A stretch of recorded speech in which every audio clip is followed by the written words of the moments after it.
आप देख रहे हैं ड्रामा सीरियल कलंदर। अगर आपको हमारी ये एपिसोड अच्छी लगे तो हमारे चैनल ड्रामा हब को सब्सक्राइब करें और बेल के आइकन और घंटी के बटन को जरूर प्रेस करें ताकि जो भी नई वीडियो है सबसे पहले आप तक पहुंचे और आप इसको वॉच एंड लिस्टन करते रहें।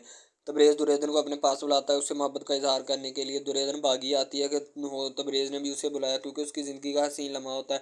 तबरेज को अब दुर्योधन का एहसास होने लगता है, जो भी उसके साथ ज्यादतियाँ हुई होती हैं उसको एहसास होने लगता है। तबरेज जो होता है वो सुंबल के पास जाता है और कहता है कि दुर्योधन ने तुम्हें माफ़ कर दिया, तुम भी उसे माफ़ कर दो और हंसी खुशी ज़िंदगी गुजारने की सोचो। दुर्योधन तब सुंबल जो होती है वो गुस्से में आ जाती है, कहती कि अगर तुम्हें दुर्योधन इतनी अजीज़ है तो मुझे किस मकाम पे तो रखा है तूने। तबरेज जाने लगता है। दुर्योधन उसका हाथ सुंबल उसका हाथ पकड़कर उसको बिठा देती है और कहती है कि मुझे बताओ कि तुमने मुझे किस मकाम पे रखा है, अगर वो तुम्हें इतनी अजीज़ है। ठीक है, मैं किस मकाम पे हूँ। सुंबल तबरेज़ कहता है कि मेरा हाथ छोड़ दो और बेहतर तुम्हारे लिए यही है कि उसके साथ मिलना शुरू कर दो, वरना ये ना हो कि तुम अकेली रह जाओ, फिर बैठी रहना इस महल में अकेली। ठीक है, ताकि तुम भी अगर तुम्हें भी फिर अकल आ जाएगी खुद ब खुद ही।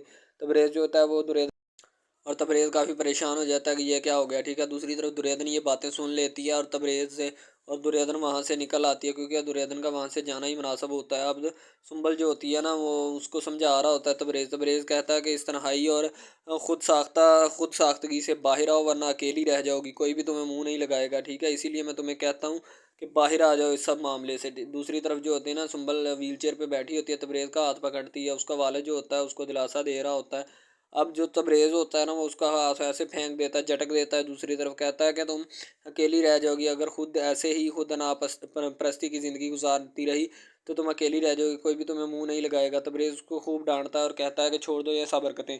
ये सारी बातें कहकर तबरेज़ वहाँ से निकल आता है और वहाँ पहले तो बैठा रहता है, बाद में उसको ये समझाकर वहाँ से निकल आता है और सुंबा रोना शुरू कर देती है क्योंकि अब उसके हिस्से में रोना ही बाकी बचता है। व्हील चेयर पर तो पहले ही वो ऑलरेडी बैठी होती है।